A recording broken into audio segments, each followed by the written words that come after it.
주시는 교훈을 살펴보고 있는데, 야곱은 이제 나중에 이름이 이스라엘로 변하죠. 이 야곱은 자신의 그 12아들을 위해서 자기가 죽기 전에 그 아들들 다 한 사람 한 사람에게 유언을 합니다. 유언이지만 마치 예언 같습니다. 왜냐하면 앞으로 이 자녀들이 성장해서 또 그의 후손들이 어떻게 될 것인가의 말씀을 담고 있기 때문에 예언이라고 얘기도 합니다. 그리고 모세도 역시 죽기 전에 이스라엘의 12지파를 다 대상으로 각각의 지파를 향해서 예언을 하는 그 말씀이 이제 기록되어 있습니다. 우리가 읽었던 말씀입니다. 우리가 이스라엘의 이 12아들들을 공부하면서 놓치지 말아야 될 주제가 있어요. 그건 뭐냐면 이 12아들들이 다 완벽하게 흠이 없고 실수가 없고 다 잘났기 때문에 이들의 삶을 기록해 놓은 거 아니잖아요. 여러분, 우리가 뭐 자녀들이 요즘 참 가정마다 자녀들을 많이 낳으면 참 좋겠다고 해도 워낙 또 여러 가지 상황상 못 낳기도 하지만, 그러나 이런 속담이 있잖아요. 애들이 많으면 좋기도 하지만 가지 많은 나무에 뭐도 많아요? 바람도 나는 거예요. 그러니까 정말로 부모 마음에 속 들고 이쁜 자녀도 있지만, 아이고 지지리도 속을 새기는 자녀도 있겠어 없겠어요? 네, 기온이를 보면서 얘기하는 건 아니요. 자녀들이 많으면 그 중에서 아이고 참 잘 되고 시키지 않아도 잘하는 자녀도 있으면서도 또 간혹은 참 속색이고 특히 그 부모에게 아픈 손가락도 있단 말이에요. 그러니까 야곱의 12아들들 우리가 쭉 보면은 정말이지 우리가 저 사람은 정말 본받고 싶다. 저 사람의 삶은 정말 우리에게 많은 교훈이 된다. 이런 사람도 있어요. 그 대표적인 예가 요셉이라는 사람이에요. 야곱의 11번째 아들 요셉이 그랬잖아요. 참 요셉은 흠도 없는 것 같고 정말 신실하고 정말 그래서 하나님 앞에 축복된 사람으로 쓰임 받았잖아요. 여러모로 건강한 사람이에요. 그러나 어떤 자녀들은 부끄럽고 연약한 모습을 보이기도 합니다.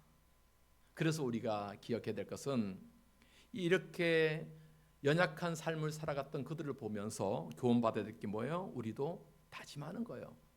저 사람은 저렇게 해서 실패했기 때문에 우리는 그러한 실패를 하지 말자라는 교훈을 받아야 된다는 거예요. 여러분, 우리가 성경을 보면 다 성공한 사람 이야기만 있는 것이 아니잖아요. 무너지고 실패하고 찌그러지고 예수님의 제자 중에 가룟 유다처럼 예수님을 팔아먹은 사람도 있단 말이에요. 그런데 우리는 그러한 사람들의 그런 스토리를 성경을 통해서 읽으면서 뭘 교훈받아요? 우리는 저러한 실수하지 말아야지. 우리는 저러한 실패를 하지 말아야지. 그러한 교훈이 우리에게 있기를 소망합니다. 오늘 보게 될 이 단이라는 아들, 그리고 단의 아들들이 단 지파를 이루게 되는데, 이 단의 삶을 보면서, 단 지파의 모습을 보면서 참 안타까움을 금할 수가 없습니다. 왜냐하면 이 단 지파는 어느 지파보다 용맹했던 지파예요. 용맹했던 지파예요. 그런데 이 단 지파는 역사 속에서 사라져버리는 안타까운 지파가 단 지파였단 말이에요. 오늘 이 단 지파에 대해서, 단에 대해서 한번 생각해 보겠는데, 이 단의 출생을 한번 보십시다. 창세기 30장을 이제 넘어가야 되는데요. 야곱이 가장 사랑했던 여인이 누구였어요? 라헬이라는 여인이었잖아요. 그런데 라헬에게는 야곱의 사랑이 있었지만 뭐가 없어요? 자녀가 없는 거예요. 하나님께서는 라헬에게는 자녀를 안 주는 거예요. 대신 라헬이 언니였던 레아에게 하나님께서는 아들을 막 낳게 해요. 그래서 첫째, 둘째, 셋째, 넷째까지 아들 다 낳는 거예요. 첫째 누구예요? 르우벤, 둘째 시므온, 셋째 레위, 넷째 유다까지 네 아들을 줄줄이 낳아요. 레아가. 이렇게 레아는 아들을 순풍순풍 잘 낳는데 반면에 라헬은 아이를 못 낳아. 그러니까 여자로서 얼마나 깊은 상처가 되겠습니까? 그래서 어느 날 남편 야곱에게 하소연하는 거예요. 눈물로서 하소연하는 거예요. 여보, 왜 나는 아이가 없어? 왜 나는 아들을 낳지 못해? 왜 나는 우리 자녀를 낳지 못해? 막 남편을 붙잡고 하소연하는 거예요. 왜 나는 아들 없냐고 남편 붙잡고 막 원망하듯이 얘기해요. 그러니까 이 야곱이 가장 사랑했던 라헬임에도 불구하고 라헬에게 화를 버럭내는 거예요. 어떻게 해요? 야, 이 사람아, 내가 내 능력으로 내가 어떻게 아이를 만드냐고, 내가 하나님이냐고 그렇게 화를 버럭냅니다. 자, 창세기 30장 2절 볼까요? 2절 봅니다. 시작. 야곱이 라헬에게 성을 내어 이르되 그대를 임신하지 못하게 하시는 이는 하나님이시니 내가 하나님을 대신하겠느냐. 예, 야곱이 성 냈어요, 안 냈어요? 가장 이쁜 여인 라헬이에도 성 낸단 말이에요. 그러니까 성을 냈어요. 내가 하나님이냐? 내가 어떻게 아들을 만들어 주느냐? 막 그렇게 얘기해요. 답답하죠. 물론 라헬도 이 사실을 모르는 바 아닙니다. 그냥 답답하니까 하소연을 하는 거예요. 나는 왜 아이가 없냐? 그랬네. 이 라헬은 이렇게 남편한테 하소연하면서 잘못된 계획을 남편을 통해 실행합니다. 그것이 뭐냐면 자기를 통해서 아이가 생기지 않으니까 라헬의 여종이 있었어요. 누가요? 빌하라는 여종이 있었어요. 빌하를 통해서 자녀를 보겠다는 거예요. 그러니까 쉽게 말하면 오늘날 말하면 대리모를 통해서 아들을 낳겠다는 거예요. 물론 지금 상황에서는 우리가 잘 문화적으로 이해되지 않지만 고대 사회에서는 종종 그런 경우 있잖아요. 그래서 특히 이 성경 시대의 고대 사회에서는 종은 주인의 부속품 같은 거예요. 그러니까 우리나라 조선 시대도 자녀를 못 낳으면 대리모를 통해서 아이를 막 낳고 그런 역사적인 사건이 있잖아요. 그러니까 이 라헬이 자기 여종 빌하를 통해서 아들 낳고자 하는 거예요. 그 말씀이 창세기 30장 3절 말씀에 나와 있습니다. 자, 3절 볼까요? 시작. 라헬이 이르되 내 여종 빌하에게로 들어가라. 그가 아들을 낳아 내 무릎에 두리니 그러면 나도 그로 말미암아 자식을 얻겠노라 하고.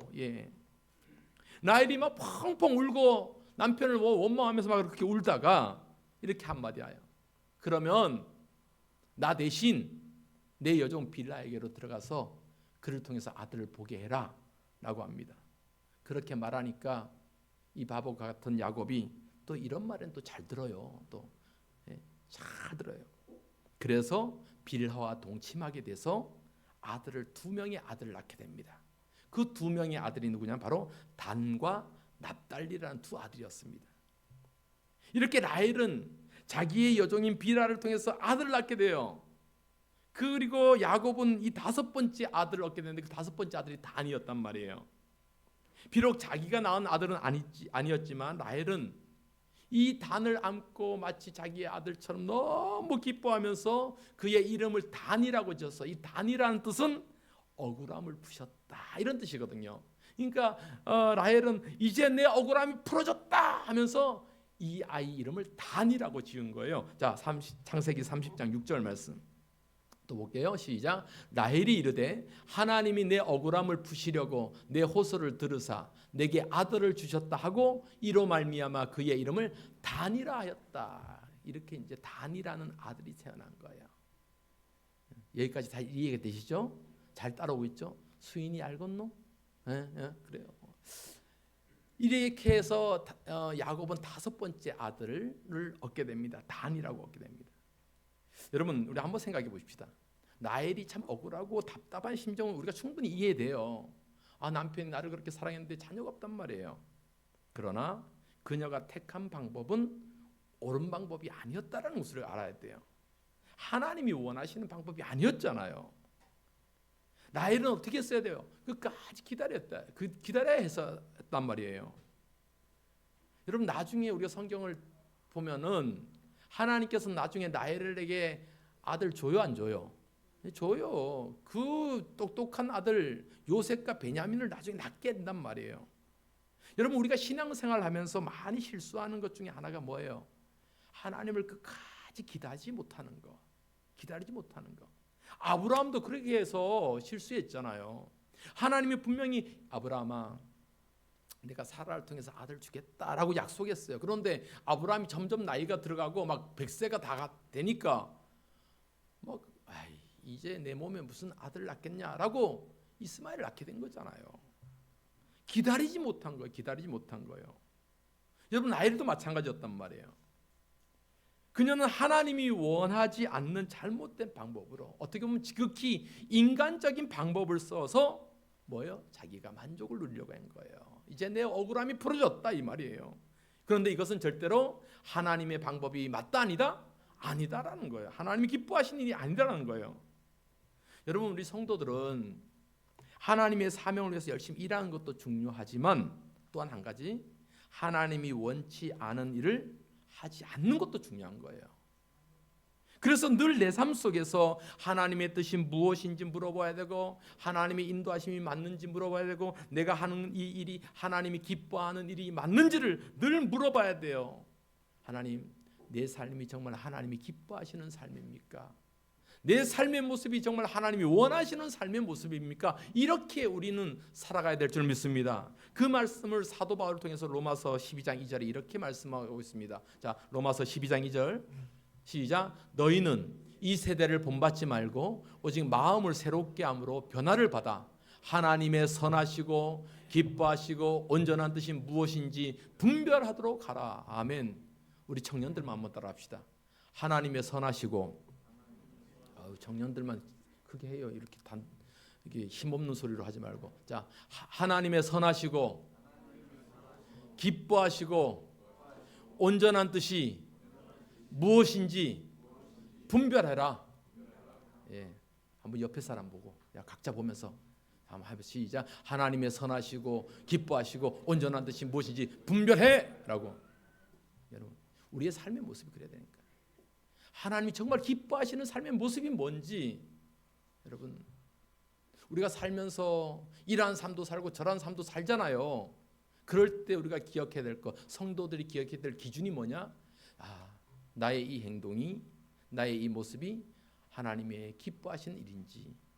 이제 우리 학생들이 지난주에 시험 보고 또 내일까지 우리 주영이 시험 보잖아.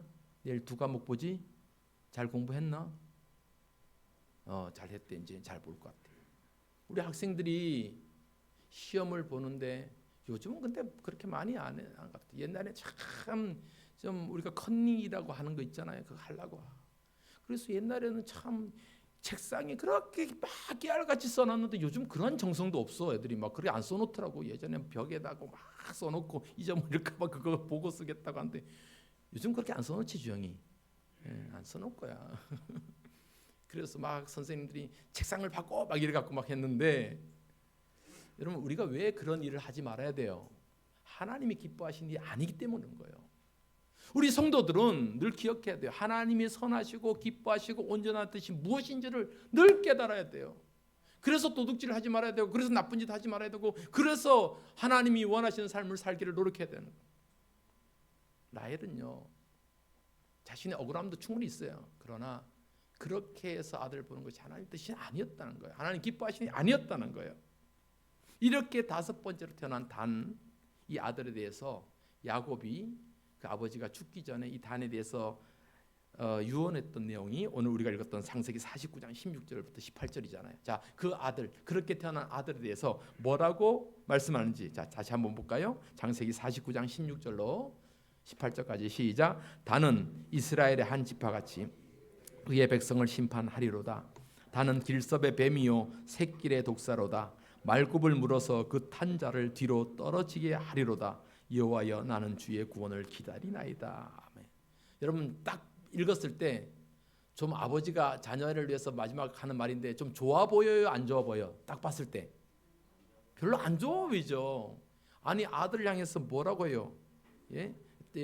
뱀이다, 독사다, 이렇게 얘기를 한단 말이에요. 여러분, 야곱은 죽기 전 그 12아들들 다 유언했잖아요. 그런데 이 유언은 단순한 유언이기보다도 앞으로 이 단이, 아들이 그 지파를 이루고 한 지파를 이루는 거예요. 큰 민족을 이루는 거예요. 그러니까 그 지파들의, 어떻게 보면 이 아버지의 유언은 앞으로 미래 수십 년, 수백 년 후에 이 지파들이 어떻게 될 것인가의 흥망성쇠를 보여줄 수 있는 예언과도 같은 말씀이에요. 그런데 야곱은 단에게 뭐라고 해요? 길섭의 뱀이다. 그러니까 그 길숲에 숨어있는 뱀 같다. 샛길에 숨어있는 독사 같아. 이렇게 표현합니다.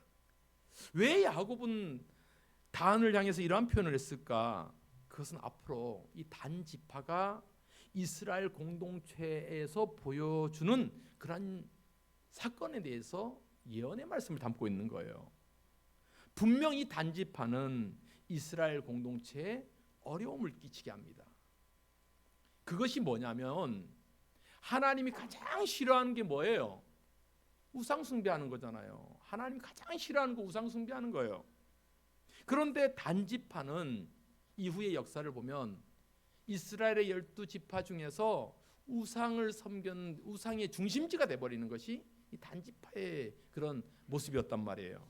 우리가 이 같은 사실을 성경 사사기를 통해서 볼 수가 있는데, 사사기의 역사는 가나안 땅을 들어간 이스라엘 백성들이 그 가나안 축복의 땅에서 살면서, 그런데 잘 살면 좋은데 시간이 지나면 또 하나님 배반하고 죄짓고 그리고 하나님 심판하고 이러한 모습들을 계속해서 보여주는 것이 사사기 말씀이에요.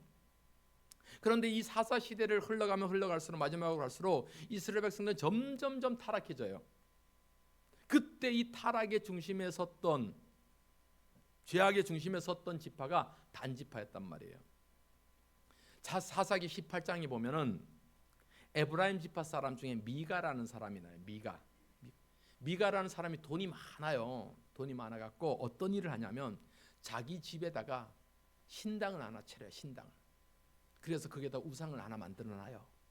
그리고 그것이 신이다라고 하면서 레위 사람 한 사람을 데려다가 제사장으로 고용을 해요. 월급 주고 고용을 해요. 이러한 미가라는 사람이 있어요. 여기까지만 보면 저 사람 타락했구나, 한 사람의 타락으로 볼 수가 있어요. 하나님 섬겨야지 집에다 신당 차려놓고 말이야, 레위 사람을 데려다가 마치 자기 고용인처럼 그렇게 수용하고 말이죠. 이렇게 한 사람의 타락으로 볼 수 있는데, 이후에 어떤 일이 벌어지냐면 단지파 사람들이 이 미가의 집에 쳐들어가서 힘으로, 사람이 많으니까요, 미가의 집을 갖다가 다 박살내놓고 뭘 가져가요? 그 신당에 있는 우상을 가져가요. 그래서 그 신당에 있는 우상을 가져다가 야 우리 신이다 하고 단지파의 중심에 딱 신당에 놓고 그렇게 우상을 섬기게 되는 지파가 단지파인 거예요. 자, 그 말씀이 사사기 18장 31절에 기록하고 있습니다. 자, 사사기 18장 31절 시작. 하나님의 집이 실로에 있을 동안에 미가가 만든 바 새긴 신상이 단 자손에게 있었더라. 미가가 만들었 그 우상 단지가 누구에게 갔다고요? 단지파 사람들에게 가 있었단 말이에요. 그러니까 단지파 사람들이 이 정도로 우상의, 사사기 말리게 가면 우상의 어떤 중심 역할을 했던 모습들. 여러분, 이러한 우상 숭배, 이러한 영적인 타락은 시간이 지나면서 더 반복되고 있습니다. 이 단지파는요, 이스라엘 그 왕의 솔로몬 시대가 지나고 이제 이스라엘이 남북으로 갈라지잖아요. 갈라질 때 남쪽에 유다 지파를 남아 있습니다. 유다 지파를 중심으로 남아 있는 지파를 우리가 남쪽 유다라고 그래요. 그리고 나머지 10지파가 북쪽으로 떨어져 나갔어요. 그래서 우리가 북쪽 이스라엘이라고 그러잖아요. 그래서 우리가 이스라엘이 남유다와 북쪽 이스라엘로 이렇게 갈라졌습니다. 그런데 문제는 뭐냐면 북쪽 이스라엘 지파가 갈라졌는데 이들이 갈라지기 전에 늘 삶의 중심이 어디 있었어요? 유다 지파 땅에 있는 예루살렘 성전을 중심으로 늘 살아갔단 말이에요. 그래서 어느 지파 사람이든지 유월절이나 절기가 되면은 예루살렘에 있는 성전에 와서 예배하고 그들의 공동체가 중심이 됐던 것이 예루살렘 성전이었어요. 그런데 북쪽으로 남북이 갈라지니까 북쪽 지파 사람들이 이제 예배할 처소가 없잖아요. 그런데 자기들의 하나님에 대한 신앙은 있고 예배하러 저쪽 예루살렘 남쪽 유다 땅으로 가야 되는데 이 갈라져서 못 가는 거예요. 이 모습을 보고 북쪽의 여로보암 왕이 어떤 생각을 하냐? 야, 이제 저쪽에 예루살렘 성전까지 갈 필요가 없다. 여기다 만들자. 여기다 만들어. 그래서 산당을 2개를 만들어요. 그렇게 만들어진 산당을 갖다가 2개를 세우는데 한 곳은 어디에다 세우냐? 베델이라는 곳에 세우고 한 곳은 단이라는 곳, 단 지파야가 있는 땅에다가 2곳에다가 산당을 만들고 그 산당 안에 또 뭐 만들어요?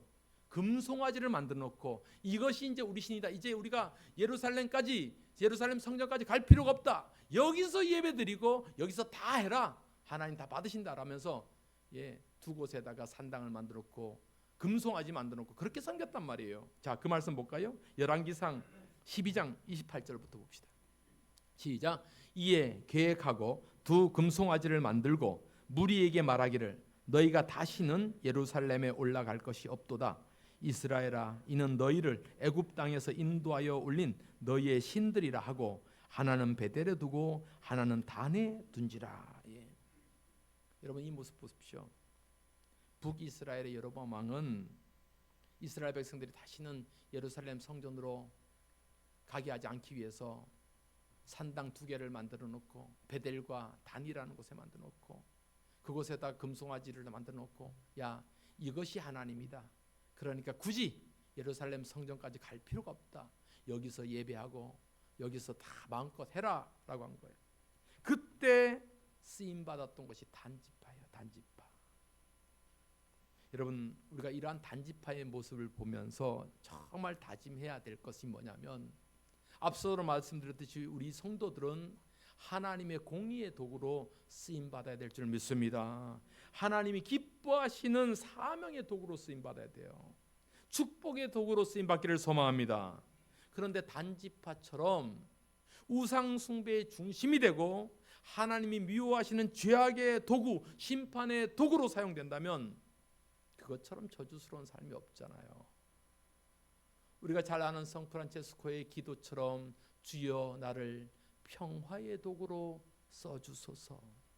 주여 우리 사명교회를 하나님께서 쓰시는 축복의 도구로 써주소서. 주여 우리 사명교회 우리 자녀들 청년들을 하나님이 사용하시는 선교의 도구로 전도의 도구로 하나님의 공의의 도구로 써주소서. 이러한 축복이 있기를 바랍니다. 옆에 사람 축복합시다. 하나님의 축복의 도구로 쓰임받기를 소망합니다. 시작. 하나님의 축복의 도구로 쓰임받기를 소망합니다. 왜 기온 있는 주영이한테 안 하는 거야? 빨리 해요. 시작. 하나님의 축복의 도구 쓰임받기를. 좀 진정성을 담아서 좀 했으면 좋겠어. 진정성을 담아서. 여러분 이렇게 쓰임받아야 되잖아요. 우리 한평생의 삶이 이렇게 하나님 앞에 쓰임 받아야 되잖아요. 이렇게 단지파에 대해서 이제 시간이 지나서 모세는 무엇라고 유언을 했는가? 자, 신명기 33장 22절을 또 볼까요? 모세는 이 단지파를 향해서 뭐라고 했느냐? 신명기 33장 22절 시작. 단에 대하여는 일렀으되 단은 바산에서 뛰어나오는 사자의 새끼로다. 예. 창세기 49장의 야곱에서 단은 뭐로 비유했어요? 뱀, 독사로 비교했죠. 그리고 모세는 사자로 비유했어요. 이 둘의 공통점이 뭘까요? 뱀과 사자는 용맹성 있고 진취적이에요. 여러분 뱀이 얼마나 용맹해요. 예, 얼마나 빨라요. 뱀이 막 공격성이 많단 말이에요. 공격적이다. 비록 뱀이 저주받아서 그렇게 모양이 땅에 배를 끌고 다니지만 저돌적이잖아요. 사자도 말할 것 없죠. 그런데 이렇게 저돌적이고 진취적인 특징을 가진 동물의 특징을 담아서 단지파를 표현하고 있는데 실제적으로 단지파가 그렇게 용맹스러운 지파였어요. 아주 진취적이고 아주 두려움이 없는 그런 지파가 단지파였어요. 그래서 이스라엘 백성들이 가나안 땅에 딱 들어왔을 때 물론 용맹스럽게 싸운 지파들이 있어요. 유다 지파도 그랬지만 단지파도 야 싸우자, 해내자, 더 그 땅 주신 땅을 확장해 나갔던 지파가 단지파였단 말이에요. 그 말씀이 여호수아 19장 47절입니다. 여호수아 19장 47절 시작. 그런데 단 자손의 경계는 더욱 확장되었으니 이는 단 자손이 올라가서 레셈과 싸워 그것을 점령하여 칼날로 치고 그것을 차지하여 거기에 거주하였음이라. 그들의 조상 단의 이름을 따서 레셈을 단이라 하였더라. 예, 단지파에 대한 이야기거든요. 단 자손의 경계는 어떻게 해요? 더욱 확장되었대요. 올라가서 치고 칼날로 점령하고 그래서 마침내 그 성을 더 땅을 넓혔던 지파가 단지파였습니다. 용맹함으로 표현되잖아요.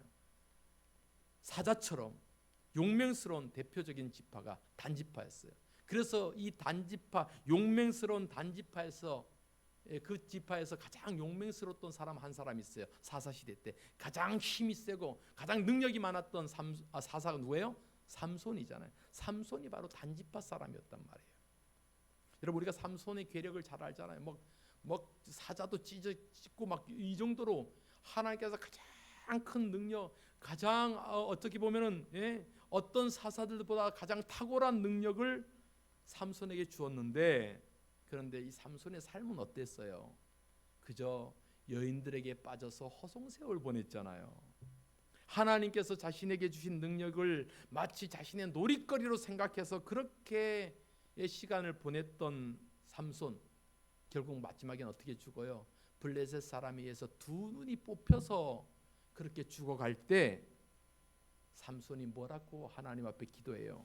하나님, 이 마지막 한 번만 나를 믿어주시고 한 번만 더 나에게 힘 주셔서 하나님의 영광을 회복하게 하여 주옵소서라고 두 눈이 뽑힌 채로 마지막에 부르짖는 그 삼손의 모습 우리가 다 알고 있잖아요. 그 말씀 사사기 16장 28절, 사사기 16장 28절 시작. 삼손이 구하옵나니 나를 생각하옵소서. 하나님이여 구하옵나니 이번만 나를 강하게 하사 나의 두 눈을 뺀 블레셋 사람에게 원수를 단번에 갚게 하옵소서 하고 삼손이 여호와께 부르짖어 주여 구하옵나니 이 한 번만, 마지막 한 번만 나를 강하게 하옵소서 하나님 앞에 부르짖는 거잖아요. 부르짖는 거잖아요. 여러분, 이 단지파 삼손의 부르짖음이 오늘 우리가 읽었던 창세기 49장 18절의 예언이었습니다. 자, 창세기 49장 18절 시작. 여호와여 나는 주의 구원을 기다리나이다. 단지파를 향한 아버지 야곱의 유언은 나중에 삼손의 이런 마지막 절규와도 연결된다는 것을 볼 수가 있어요. 여러분, 얼마나 용맹스러웠어요. 얼마나 진취적이었어요. 얼마나 능력이 강했어요. 단지파 사람들은요. 그런데 그들은 하나님의 기뻐하시는 삶이 아니었다라는 것, 우상의 중심지가 되고 우상 숭배의 중심지가 되었다는 것, 그 결과 단지파는 역사 속에서 흔적도 없이 사라지게 됩니다. 우리가 요한계시록, 성경의 가장 마지막 장 요한계시록을 보면 이제 사도 요한이 썼던 하나님의 계시를 보면 이제 요한계시록 7장에 하나님의 구원받은 모든 백성들을 이제 세요. 그 숫자가 몇 명이에요? 14만 4천이란 말이에요. 여러분, 14만 4천은 상징적인 숫자예요. 구원받은 백성이 14만 4천이면 벌써 우리까지 순서가 안 와. 다 차버렸어. 뭐 신천지에서는 14만 4천 명 구원해야 된다고 하지만 걔들도 벌써 다 찼어요. 그러니까 자기들끼리 뭐예요? 여기서 우리 중에 진짜를 가려야 된다. 우리 중에 진짜가 있다. 이러면서 막 하잖아요. 여러분, 14만 4천은 상징적인 숫자입니다. 하나님의 백성들을 상징적인 숫자예요. 그런데 그 숫자가 어떻게 나오냐? 각 이스라엘의 12지파에 12,000명씩 12,000명씩 12지파니까 14만 4천 명이 되잖아요. 이때 각 지파의 이름들이 나옵니다. 르우벤 지파에서 12,000명, 시므온 지파에서 12,000명, 레위 지파에서 12,000명, 유다 지파에서 12,000명, 이렇게 해서 이스라엘 12지파 이름이 쫙 나오는데 그때 단지파 이름이 있다 없다? 없다는 거예요. 없다는 거예요. 많은 신약자들 궁금해요. 왜 단지파가 빠졌을까? 왜 단지파가 빠졌을까? 참 여러분 안타까운 일이잖아요. 그래서 초대 교부들은 이렇게 해석합니다. 아마 교회를 핍박하고 교회를 핍박하는 적그리스도가 단지파에게 나오지 않았을까라는 이런 극단적인 해석도 해요. 또 요즘 들어는 저 미국에 가면 우리나라도 이제 들어와 있죠. 몰몬교라고 있어요. 몰몬교. 미국의 몰몬교도들은 뭐라고 주장하냐?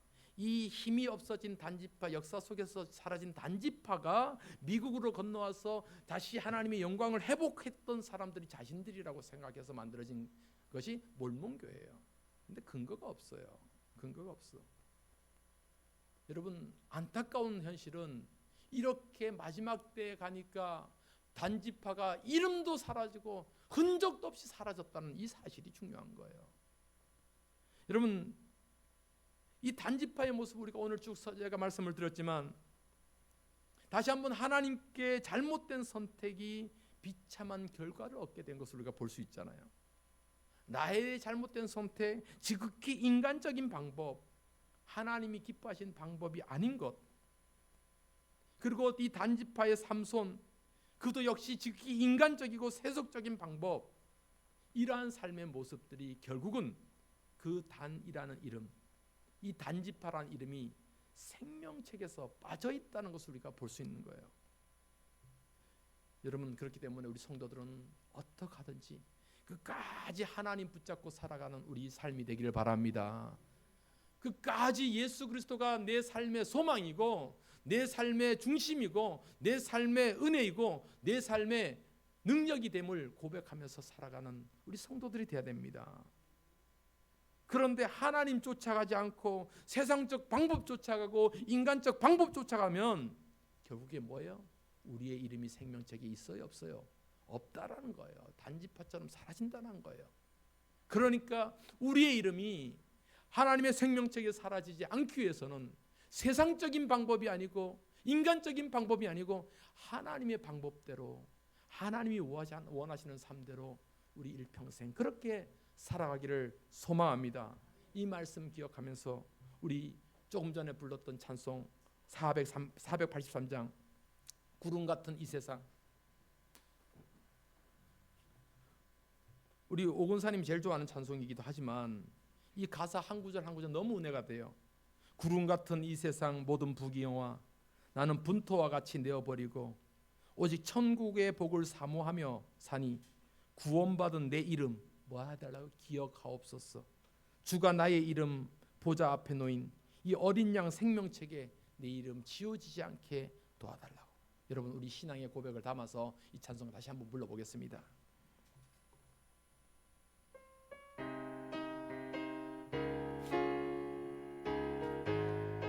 구름 같은 이 세상, 구름 같은 이 세상 모든 부귀영화 나는 분토와 같이 내어버리고서 오직 천국의 복을 사모하며 사니 구원받은 내 이름 기억하옵소. 아멘. 주가 나의 이름 보좌 앞에 놓인 어린 양 생명책에 기록하옵소서.